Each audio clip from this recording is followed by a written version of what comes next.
Hello, this is Dr. D. Today, we're going to talk about basic assertiveness. To understand assertiveness, it's helpful to distinguish assertiveness from aggression and non-assertiveness. The difference is one of choices.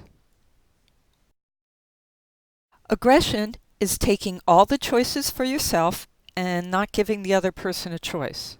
Non-assertiveness is not taking a choice, but not giving the other person a choice either. Assertiveness is taking a choice for yourself and giving the other person a choice as well. If you and a friend were talking about going to see a movie and you insisted that you see a slasher movie, that would be aggressive. If you hummed and hawed while your friend made numerous movie suggestions, that would be non-assertive. If you said, "I want to see Godzilla, what do you want to see?" that would be assertive. Having a conversation with an intimate other about a situation that occurred, there is a basic 4-part assertiveness formula. The 4 parts of the basic assertiveness formula are the situation, the feeling, the explanation, and the request. Occasionally, there is a 5th element, the consequence. When speaking adult to adult, you most likely will not include the 5th part. It's used more often by a parent speaking with a child. If you do that one more time, you have to leave, would be an example of a consequence a parent might give to a child. Here's a chart depicting the formula. Another way of stating the formula is, here's the situation. Here's how I feel about it. Here's why I feel that way. So here's what I want. Now let's look at applying the assertiveness formula.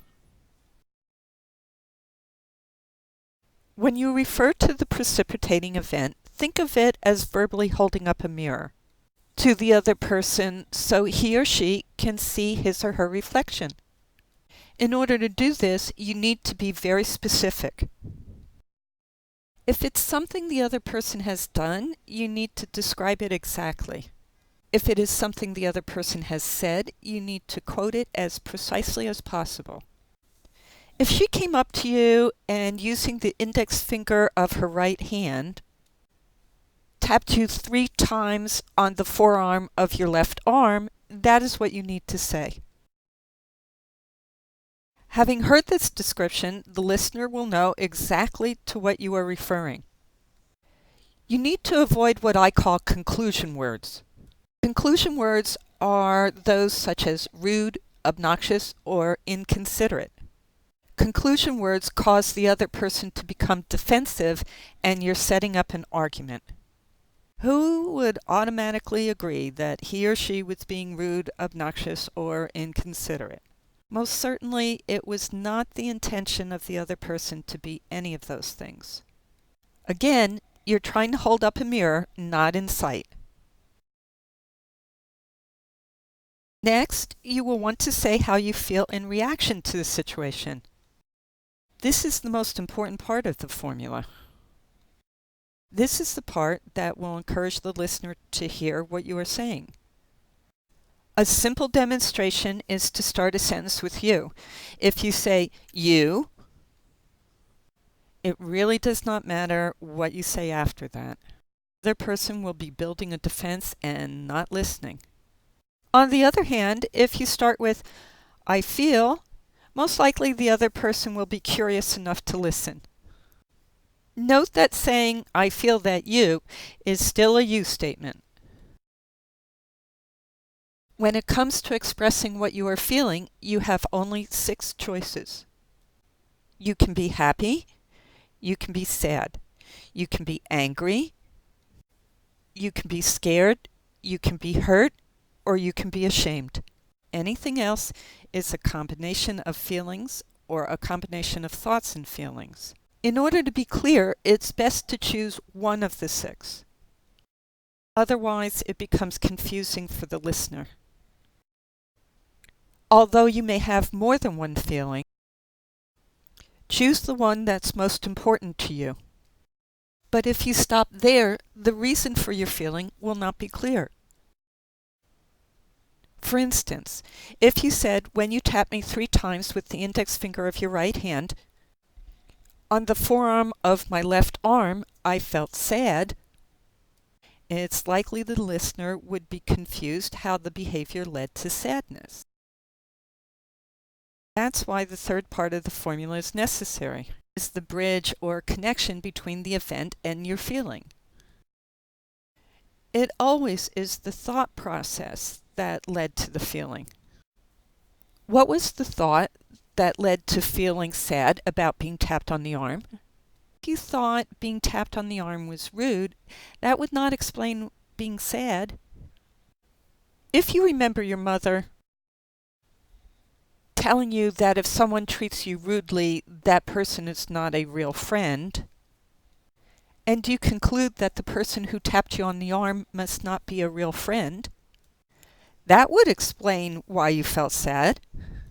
By way of explanation, it's necessary to divulge the whole truth of your thought process and not just a portion of it. Part 3 is the part most people find difficult because they do not make the entire explanation. At this point, the listener understands what you are feeling and why. You need to give the listener something to which he or she can respond. You need to follow up with a request. What is it you want the listener to do in response to your sadness? Do you want an apology?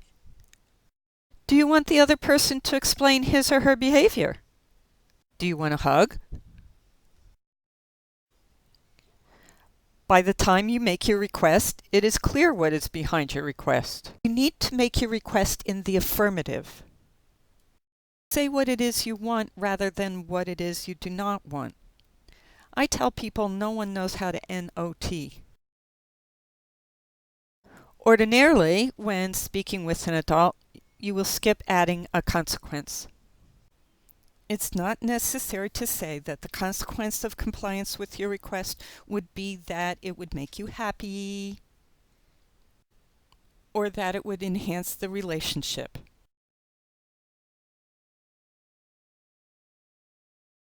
Until you have more practice with the formula, it's usual to perceive the formula as awkward. You will find the need to amend the formula when you're speaking with a business associate or addressing someone in the queue at the supermarket checkout. At this point, you'll want to note that the assertiveness formula actually is the first part in the negotiation process. For further discussion of the assertiveness formula, you may refer to Head versus Heart or Balancing Act, coming soon to the bookstore. In the meantime, you can find me at my website, on Facebook, or on Twitter. Stand in your power.